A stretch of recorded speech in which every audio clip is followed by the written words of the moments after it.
God is a good God. Dieu est un bon Dieu.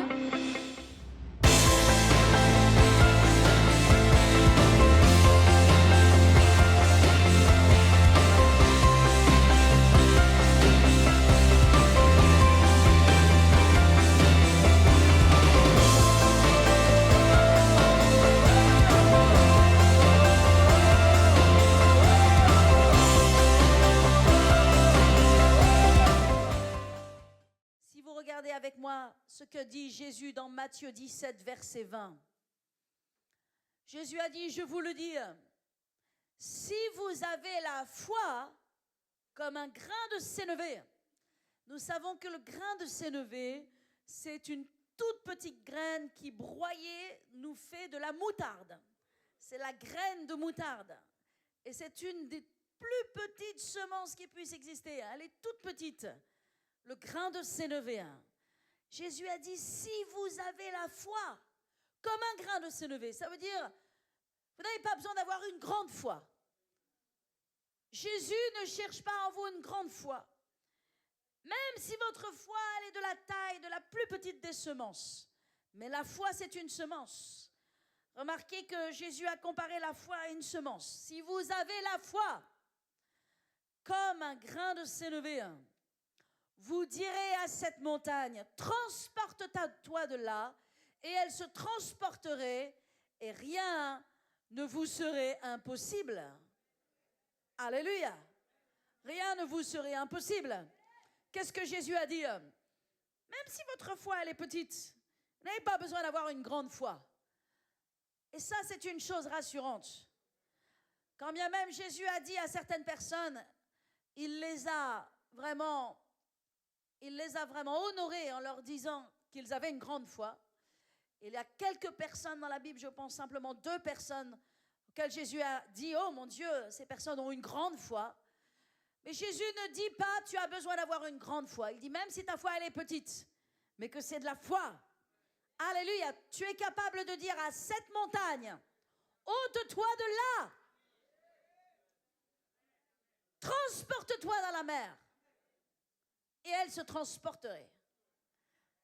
Est-ce que c'est pas merveilleux ça? Alléluia. Une montagne, c'est assez intransportable dans le naturel, n'est-ce pas? Et combien dans la vie il y a de montagnes? Il y a des montagnes, comme Carole l'a dit, et elle a utilisé les mêmes mots que je veux prêcher ce matin. Et je dis gloire à Dieu pour cela. Il y en a des montagnes. Montagnes de maladie, montagnes d'impossibilité, montagnes de blocage, montagnes de choses inébranlables. Combien de montagnes?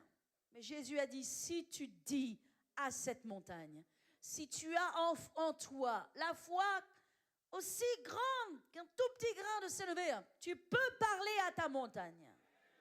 Rappelez-vous que la semaine dernière, Bishop était là et qu'il a vraiment parlé sur l'importance de parler. Il a dit, parle à ta montagne. La réalité, c'est quand vous avez de la foi dans votre cœur, vous allez parler. La peur vous fait taire. La peur enlève votre sourire. La peur enlève votre foi, bien sûr. La peur empêche la foi de se manifester. Mais surtout, la peur vous empêche de parler. Quand vous avez la peur qui est sur vous, qui vous tient en face de vos circonstances, si vous parlez de choses négatives, ou bien vous ne parlez pas, vous n'avez même pas la force de parler la parole de Dieu, parce que vous êtes submergé par la peur. Mais la peur vient dans la vie de tout le monde. Ne culpabilisez pas parce que parfois vous êtes dans la peur. Vous comprenez? Même si la peur est sur vous, la foi est en vous. Et la foi va se lever contre la peur quand vous allez activer la foi par la parole de Dieu. La parole de Dieu vous remet dans la foi. Et donc, si vous êtes frappé par la peur, alors mettez-vous sur la parole de Dieu. Parce que la parole de Dieu va chasser la peur. Et quand la parole de Dieu est activée, la foi est activée. Et quand la foi est activée, je parle. Et je parle avec audace. Et je parle avec hardiesse. Et je suis capable de dire, toi, espèce de montagne, montagne devant Zorobabel, je te le dis, tu seras aplani. Toi, espèce de montagne, je t'ordonne de te transporter dans la mer. Je t'ordonne de quitter ma vie. Montagne de maladie, montagne d'infirmité, montagne d'impossibilité. La foi parle. Si quelqu'un, il n'est pas dit un pasteur, il n'est pas dit un apôtre, il n'est pas dit quelqu'un avec une grande onction. Si quelqu'un, n'importe qui, un enfant, un jeune, un adolescent, un homme, une femme, si quelqu'un, quelle que soit la personne, dit à cette montagne, comme j'ai l'habitude de le dire, la montagne a des oreilles. Alléluia. Elle a une bouche aussi. Faites attention, la montagne a une bouche. Tout comme Goliath avait une bouche. Mais David avait une encore plus grande bouche. Et la foi vous permet d'avoir une plus grande bouche que celle de l'ennemi. Goliath se tenait dans cette vallée d'Éla et il disait, et il menaçait toute l'armée d'Israël. Et il leur disait qu'il allait les vaincre, qu'il allait les rendre esclaves, qu'il allait vraiment les rendre infirmes. Et il prononçait des menaces et des insultes et l'esprit de peur. Et c'était sur toute l'armée de l'Éternel. Mais David est venu avec un autre esprit. Alléluia. Et il a dit, mais qui es-tu, toi, espèce d'incirconcis? Qui es-tu? La réalité, c'est que Goliath existait bien. Goliath était véritablement un géant. Et les géants de nos vies sont des vrais géants. Ce ne sont pas des fantômes, ce ne sont pas des imaginations. Oui, nous faisons face à des situations difficiles. Oui, nous faisons face à des dangers, à des risques qui sont des risques véritables. Goliath existait en chair et en os. Il était là. Ce n'était pas une image, ce n'était pas du cinéma, ce n'était pas un écran de fumée, c'était une réalité. Alléluia. Mais David a parlé et lui a dit, qui es-tu, espèce d'incirconcis, pour te tenir devant l'armée de l'Éternel? Et voici ce que je te ferai. Je courrai, je te ferai tomber, je te couperai la tête et je donnerai ton corps aux pâtures et aux oiseaux des champs. Alléluia. David a parlé à cette montagne et vous devez parler à votre montagne et dire, montagne de maladie, tu pars devant moi. Montagne d'infirmité, tu pars dans le nom de Jésus. Je te maudis, je te sèche, je te détruis dans ma vie. Montagne de manque, tu pars de ma vie. Quelle que soit la circonstance, Dieu nous appelle. Il nous le dit. Si Jésus nous le dit, nous devons le faire. Jésus nous dit, parle à ta montagne. Alléluia. Maintenant, Jésus a dit une autre chose dans un autre verset qui est dans Luc 17, verset 6. Les apôtres dirent au Seigneur, Seigneur, augmente notre foi. Et le Seigneur leur répondit, si vous aviez de la foi comme un grain de sénévé, vous diriez à ce sycomore, déracine-toi et plante-toi dans la mer, et il vous obéirait. Alléluia. Alors c'est intéressant de savoir ce qu'est un sycomore. Un sycomore, ce n'est pas un arbuste. Ce n'est pas une petite plante comme cela.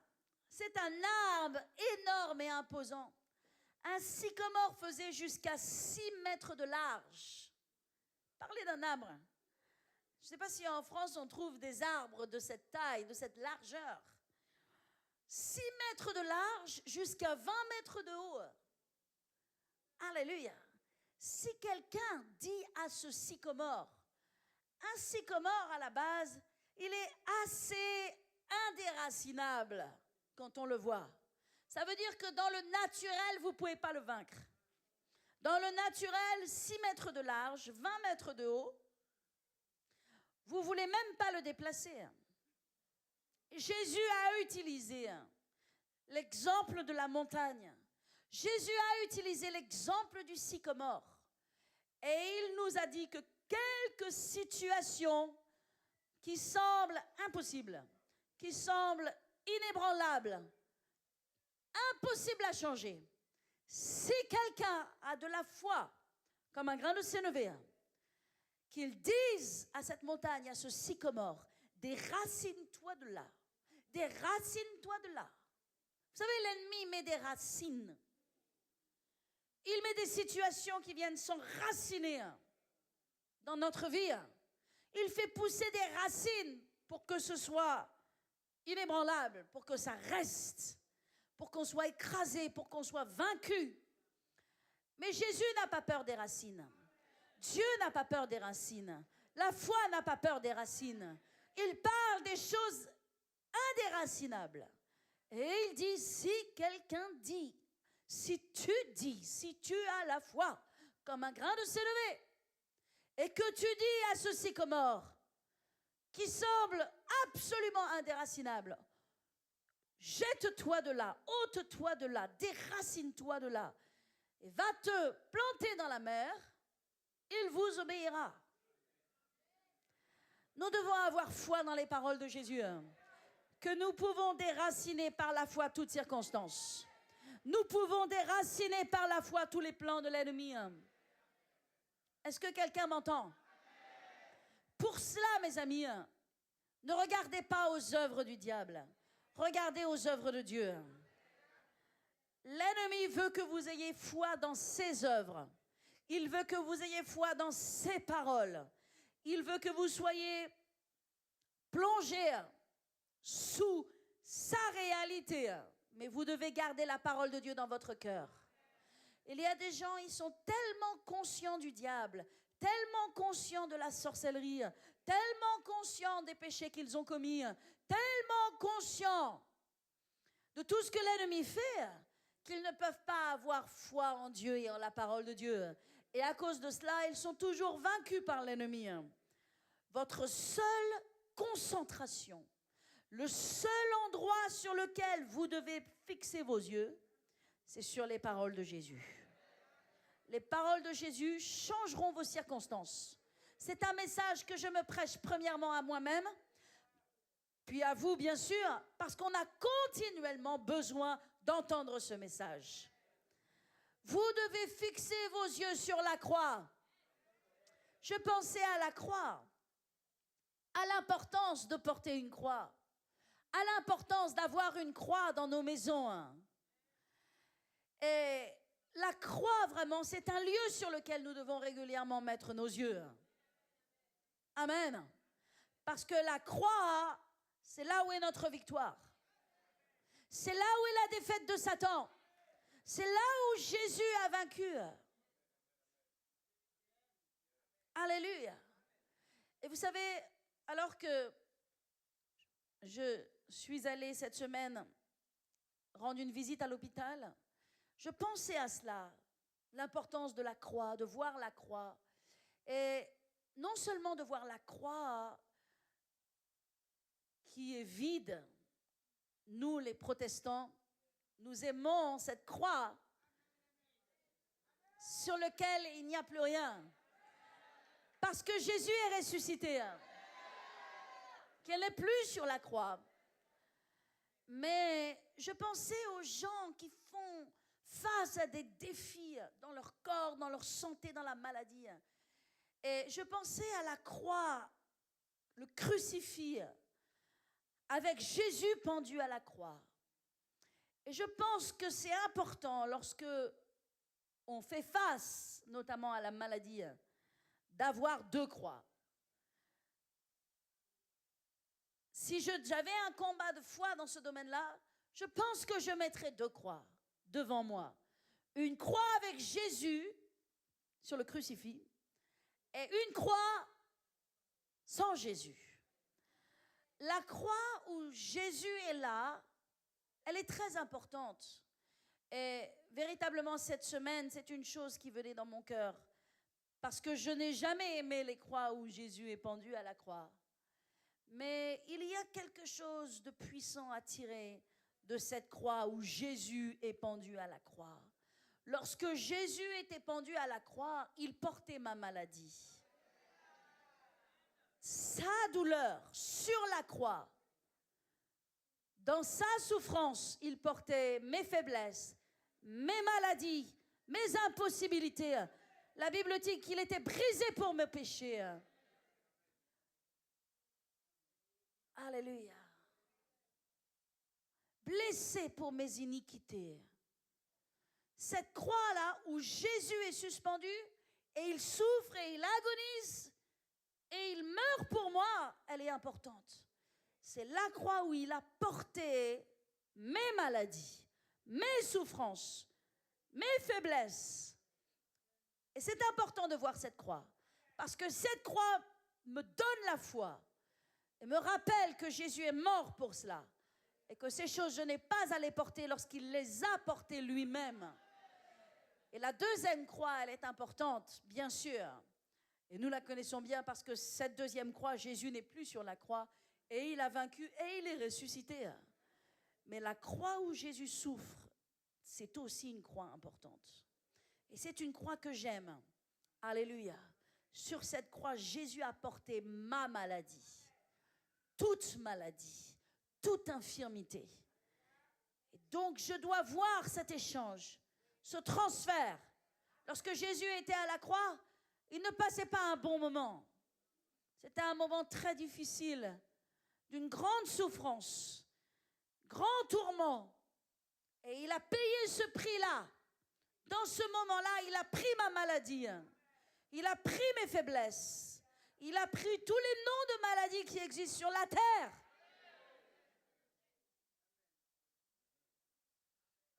Et c'est important que je vois cette croix, que je vois sa souffrance. Ça libère ma foi. Si Jésus a porté les maladies en son corps, sur le bois maudit de la croix, alors la maladie doit quitter mon corps. La malédiction doit quitter mon corps. Les mots médicaux qui existent pour caractériser peut-être les choses qui se passent dans mon corps, quel que soit le mot, M-O-T, il l'a porté à la croix, M-A-U-X. Il a porté tous les mots et tous les mots. Alléluia. J'ai besoin d'avoir cette foi. Dieu veut que nous ayons la foi. Amen. Et nous devons exercer notre foi. Et parfois, F-O-I-S, lorsque tout va bien dans notre vie, on oublie d'avoir la foi. F-O-I, d'exercer notre foi. Alléluia. Mais nous devons bâtir notre foi. Nous devons être forts dans notre foi. Avant même que les circonstances ne viennent contre notre vie, contre notre famille, contre nos bien-aimés, notre foi doit être bâtie. Jésus a dit, j'aimerais vous dire à quoi ressemble la vie d'une personne qui a bâti sa vie sur le sable ou sur le roc. Notre vie doit être bâtie sur le roc de la parole de Dieu.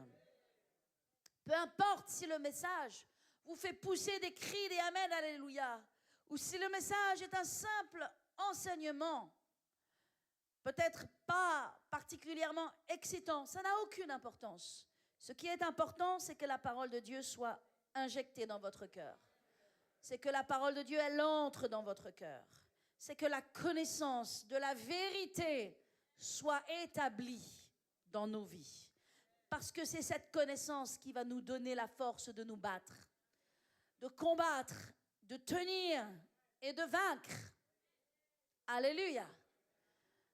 Jésus a dit, voici à quoi ressemble celui qui a bâti sa vie sur le sable ou sur le roc.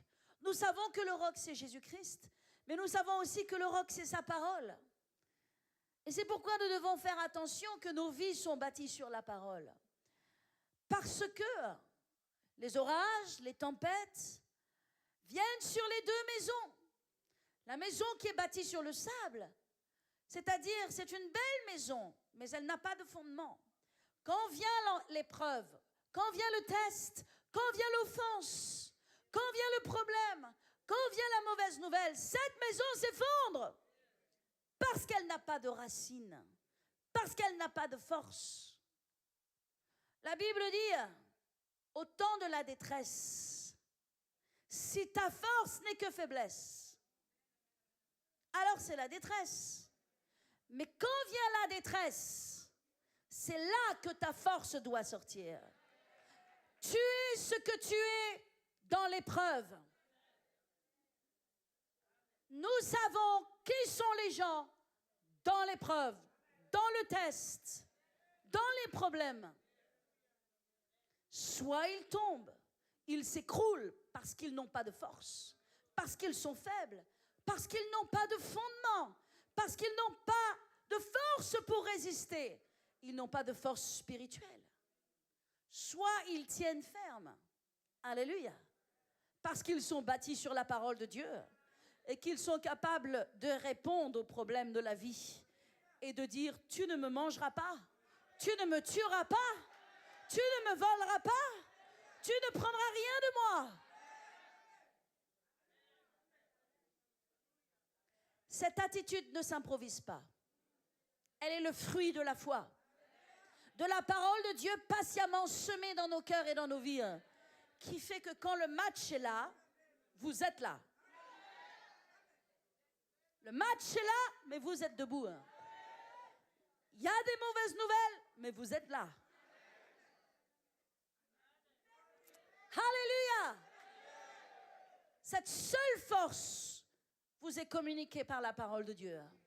Elle vous est communiquée par les promesses, les paroles de Jésus-Christ. Alléluia. Vous connaîtrez la vérité et la vérité vous rendra libre. Vous connaîtrez la vérité. Sachez une chose, que de connaître la vérité vous rend agressif. Vous êtes agressif. Vous ne vous laissez pas voler. Vous ne permettez pas aux voleurs de venir dans votre vie parce que vous connaissez la vérité. Vous n'êtes pas résigné. Vous ne baissez pas les bras. Vous n'abandonnez pas. Vous tenez ferme. Alléluia. Parce que c'est la foi qui répond. C'est la foi dans votre cœur. Regardez avec moi dans Marc 11.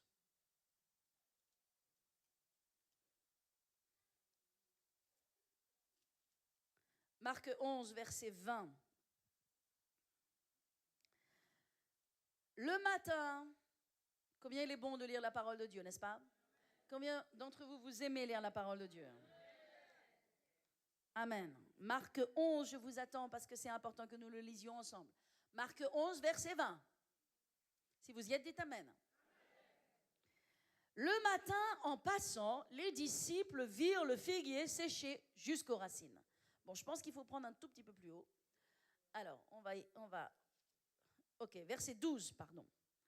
Le lendemain, après qu'ils furent sortis de Béthanie, Jésus eut faim. Apercevant de loin un figuier qui avait des feuilles, il alla voir s'il trouverait quelque chose. Et s'étant approché, il ne trouva que des feuilles, car ce n'était pas la saison des figues. Prenant alors la parole, Jésus dit que jamais personne ne mange de ton fruit. Et ses disciples l'entendirent. Jésus a faim. Il va vers un figuier. Il sait parfaitement que ce figuier n'a pas de fruits. Ce n'est pas la saison. Jésus maudit ce figuier.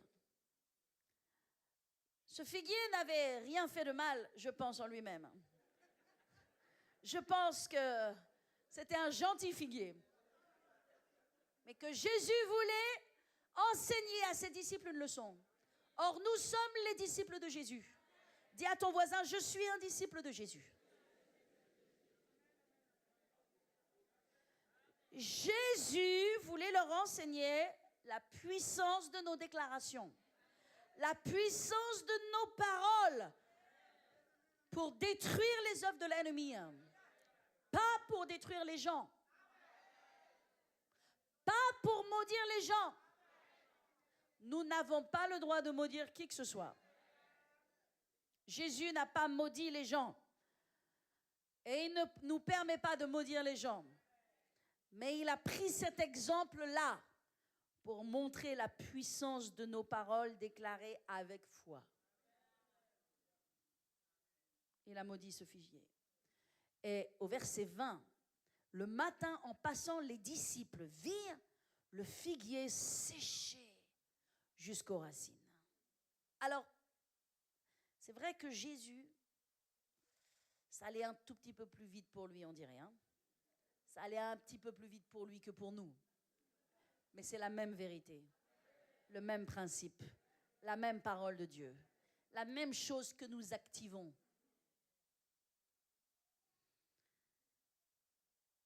Pierre, se rappelant ce qui s'était passé, dit à Jésus, « Rabbi, regarde, le figuier que tu as maudit a séché. » Jésus prit la parole et leur dit, voilà la leçon spirituelle que Jésus veut leur enseigner. Il leur dit, ayez foi en Dieu. Et mes amis, ayons foi en Dieu. Ayons foi dans l'intervention de Dieu. Ayons foi dans les miracles de Dieu. Ayons foi dans la parole de Dieu. Ayons foi en Dieu.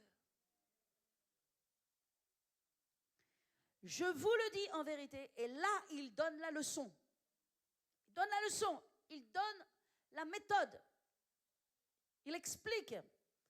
Je vous le dis en vérité, si quelqu'un, et à nouveau quelqu'un, n'importe qui, quelle que soit la personne, si quelqu'un dit à cette montagne, ôte-toi de là et jette-toi dans la mer, s'il ne doute pas en son cœur, mais croit que ce qu'il dit arrive, il le verra s'accomplir.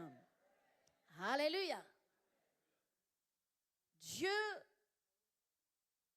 nous explique que nous avons besoin de parler à nos montagnes. Si quelqu'un dit à cette montagne, 2 fois dans ce verset, il est parlé de dire. Une fois, il est parlé de croire. Et une autre fois, il est dit qu'il verra, voir.